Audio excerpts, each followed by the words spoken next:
सावन के सोमवार को सुहागिन महिलाएं ये काम बिल्कुल ना करें, वरना लगेगा ये श्राप। सावन का सोमवार भगवान शिव का वह पावन दिन जिसका इंतजार भक्त पूरे वर्ष करते हैं। लेकिन इसी पवित्र दिन से जुड़ी कुछ ऐसी मान्यताएं हैं जिन्हें जानकर आपको सावधान रहना चाहिए। क्योंकि कहते हैं कि सावन के सोमवार को सुहागिन स्त्री से हुई छोटी सी गलती भी कोई साधारण भूल नहीं मानी जाती है। जिस दिन एक और माता पार्वती अपने भक्तों को अखंड सौभाग्य का आशीर्वाद देने की वाली मानी जाती हैं, उसी दिन कुछ ऐसे भी काम बताए गए हैं जिन्हें करना या पूजा में लापरवाही बरतना अशुभ माना जाता है। पुरानी मान्यताओं के अनुसार कहा जाता है कि जब सुहागिन स्त्री सावन के सोमवार को भगवान शिव और माता पार्वती की पूजा करती है, तो उसकी प्रार्थना केवल उसके लिए नहीं बल्कि उसके पति, उसके सुहाग और पूरे परिवार की सुख समृद्धि के लिए भी माना जाता है। लेकिन अगर इसी दिन पूजा पाठ में कुछ ऐसी गलतियां हो जाएं जिन्हें परंपराओं में वर्जित माना गया है, तो भोलेनाथ और माता पार्वती अप्रसन्न हो जाते हैं। और जहाँ भोलेनाथ की कृपा रुक जाए, वहाँ सुख शांति में कमी आना और भाग्य का रूठ जाना बहुत ही ज़्यादा तय है। और जहाँ शिव रूठ जाएँ, वहाँ भाग्य का रूठ जाना तय है। दाम्पत्य जीवन में तनाव बढ़ जाता है, घर में कलह और अशांति का वातावरण बन जाता है, आर्थिक परेशानियां बढ़ जाती हैं और कुछ में तो यहाँ तक बताया गया है कि स्त्री के सौभाग्य पर भी संकट आ जाता है। इसलिए आज की इस वीडियो में हम ऐसे ही महत्वपूर्ण बातों के बारे में जानेंगे जिन्हें सावन के सोमवार को सुहागिन महिलाओं को विशेष रूप से ध्यान में रखने की सलाह दी जाती है। और ध्यान रखिए, इनमें से कुछ बातें ऐसी हैं जिन्हें महिलाएं बहुत छोटा समझ के नज़रअंदाज कर देती हैं। तो चलिए शुरू करते हैं ऐसी पहली भूल से। नंबर 1, सावन के सोमवार को अधूरा महावर लगाना। सुहागिन स्त्री का श्रृंगार केवल सुंदर दिखने के लिए नहीं माना जाता है। भारतीय परंपरा में सिंदूर, बिंदी, चूड़ियां, पायल, बिछिया और महावर जैसी चीजों को सुहाग और सौभाग्य से जोड़कर देखा गया है। विशेष रूप से सावन का महीना तो माता पार्वती की आराधना का महीना माना जाता है। ऐसे में सुहागिन महिलाओं के लिए सावन में श्रृंगार का अपना एक विशेष महत्व माना जाता है। लेकिन एक बात का विशेष ध्यान रखना चाहिए, महावर लगाएं तो उसे अधूरा न छोड़ें। कई पारंपरिक मान्यताओं में पैरों में लगाए जाने वाला महावर सुहागिन स्त्री के सौभाग्य और श्रृंगार का प्रतीक माना गया है। इसलिए यदि कोई महिला सावन के सोमवार को महावर लगाती है और उसे आधा अधूरा छोड़ देती है, तो इसे शुभ नहीं माना जाता है। अधूरा श्रृंगार सौभाग्य की उपेक्षा का प्रतीक बन जाता है। और जब बात सावन के सोमवार की हो, तो भगवान शिव और माता पार्वती की विशेष पूजा में विघ्न आता है, तो इस प्रकार की लापरवाही से बचने की सलाह दी जाती है। कहा जाता है कि यदि स्त्री अपने सुहाग से जुड़ी चीज़ों को बार-बार नज़रअंदाज करती है, तो माता पार्वती की कृपा उससे दूर हो जाती है और उसके ऊपर दुखों का पहाड़ टूट पड़ता है। माता पार्वती को अखंड सौभाग्य की देवी मानकर उनकी पूजा की जाती है, इसलिए यह गलती ना करें। कौन सी दूसरी गलती है जिसे भूल कर भी नहीं करना चाहिए? शिवलिंग पर कोई भी फूल या पत्ती मत चढ़ा दीजिए। भगवान शिव को फूल अर्पित करना पूजा का महत्वपूर्ण हिस्सा माना जाता है। लेकिन क्या आपको पता है कि हर फूल और हर पत्ती भगवान शिव को अर्पित नहीं की जाती है? यही वह बात है जहाँ बहुत से लोग अनजाने में गलती कर बैठते हैं। सावन के सोमवार को मंदिर पहुंचते ही भक्त फूलों की टोकरी लेकर शिवलिंग पर फूल चढ़ाने लगते हैं। लेकिन भगवान शिव की पूजा में पुष्प अर्पित करने से पहले यह जानना जरूरी है कि कौन सा पुष्प उचित है और कौन सा नहीं। विशेष रूप से केतकी के फूल से जुड़ी पौराणिक कथा बहुत प्रसिद्ध है। इसी कारण शिव पूजा में केतकी को अर्पित न करने की मान्यता है। इसी प्रकार केवड़े के फूल और तुलसी के पत्ते को भी सामान्य शिव पूजा में अर्पित न करने की परंपरा कई जगहों पर मानी जाती है। और लाल फूलों को लेकर अलग-अलग पूजा पद्धतियों में अलग-अलग मान्यताएं मिलती हैं। इसलिए केवल यह सोचकर कि भूल फूल ही तो है, भगवान को चढ़ाना ही तो है, कोई भी फूल शिवलिंग पर अर्पित ना करें, क्योंकि धार्मिक मान्यता में पूजा की शुद्धता और विधि का विशेष महत्व बताया गया है। गलत वस्तु भगवान शिव को अर्पित करने से पूजा का फल बाधित होता है और भगवान शिव अप्रसन्न हो जाते हैं। और सोचिए, जिस दिन आप भोलेनाथ को प्रसन्न करने के लिए मंदिर गए हैं, उसी दिन यदि अनजाने में ऐसी वस्तु चढ़ा दें जिसे परंपरा में शिव पूजा के लिए उचित नहीं माना जाता है, तो आपकी पूरी पूजा ही व्यर्थ मानी जाएगी। इसीलिए सावन के सोमवार को विशेष सावधानी रखें। शिवलिंग पर वही फूल और पत्ते अर्पित करें जिन्हें पूजा पद्धति में भगवान शिव के लिए उचित माना गया है, क्योंकि भगवान शिव की अप्रसन्नता को घर की सुख शांति के लिए शुभ नहीं माना जाता है। कहा जाता है कि उनकी कृपा कमजोर पड़ने से घर में तनाव बढ़ सकता है, मन अशांत रह सकता है, दाम्पत्य जीवन में परेशानियां आ सकती हैं और आर्थिक स्थिति पर भी विपरीत प्रभाव पड़ने की मान्यता है। कहीं-कहीं तो घर में दुख और दरिद्रता बढ़ने से भी जोड़कर इसे देखा जाता है। इसलिए सावन के सोमवार को फूल चढ़ाने से पहले एक बार ज़रूर सोचें कि क्या आप फूल वास्तव में जो अर्पित कर रहे हैं, वह सही है कि नहीं। तो चलिए अब बात करते हैं तीसरी महत्वपूर्ण गलती को जो नहीं करनी चाहिए।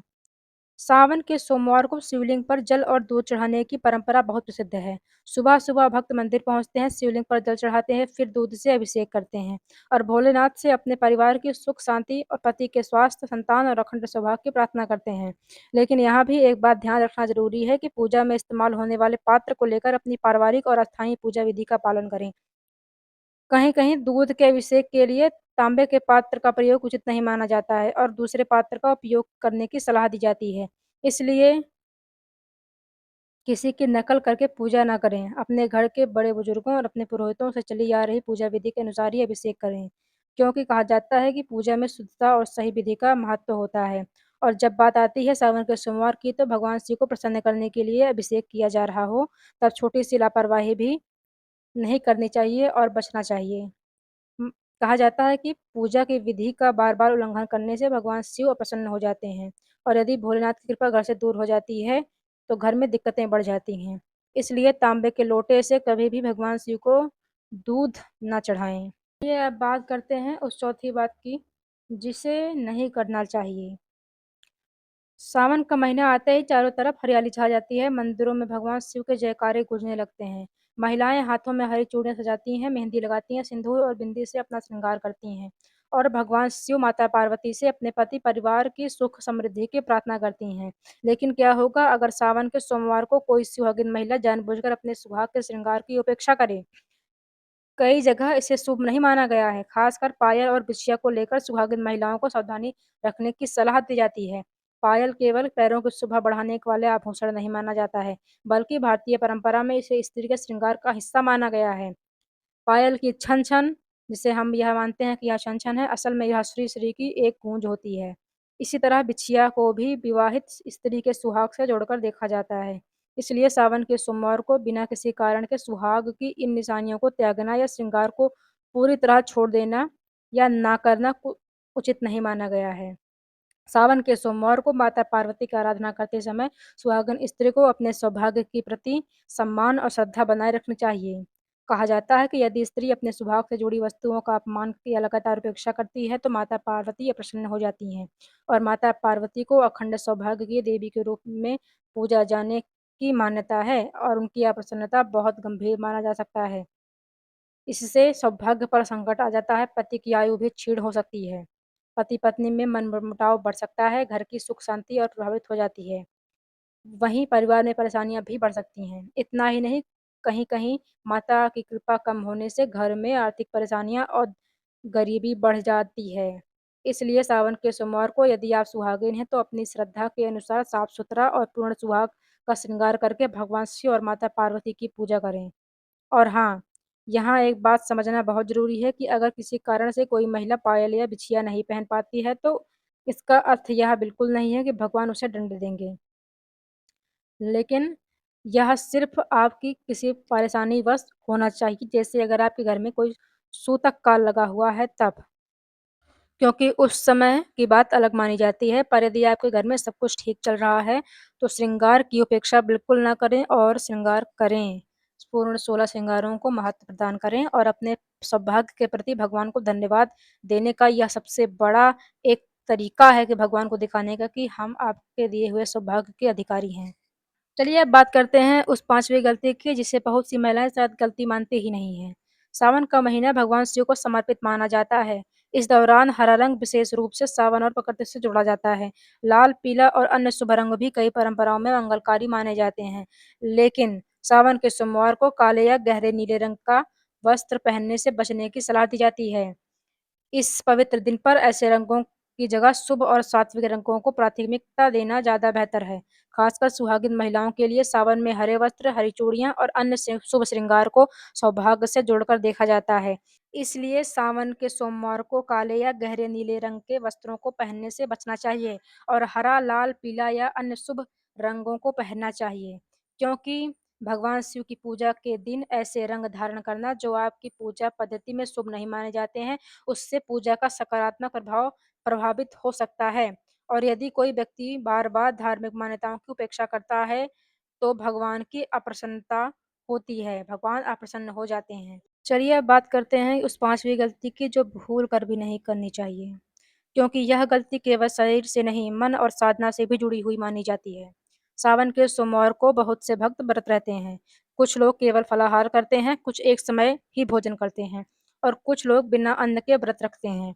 लेकिन चाहे कोई व्यक्ति व्रत रहे या ना रहे, सावन में सात्विक आहार अपनाने की परंपरा बहुत से परिवारों में है। ऐसे में मांसाहार या शराब के सेवन या अन्य तामसिक पदार्थों से दूर रहिए, क्योंकि भगवान शिव की आराधना में मन की शांति और संयम को विशेष महत्व दिया जाता है। यदि शरीर और मन तामसिक आहार से प्रभावित हों, तो ध्यान और पूजा में एकाग्रता की कमी हो सकती है। इसलिए सावन के सोमवार को भोजन भी सोच समझ कर करना चाहिए। फल, दूध और सात्विक भोजन, लहसुन, प्याज का त्याग करें और व्रत के नियमों के अनुसार ही आहार ग्रहण करें। किंतु यदि कोई व्यक्ति सावन के सोमवार को तामसिक भोजन करता है और फिर उसी अवस्था में भगवान शिव की पूजा करता है, तो धार्मिक मान्यताओं में इसे व्रत और साधना की पवित्रता के विपरीत माना जा सकता है। और लगातार तामसिक आहार और अनुचित आचरण से मन की सात्विकता कम होती है और जब मन ही अशांत हो तो भक्ति का भाव भी कमजोर हो सकता है।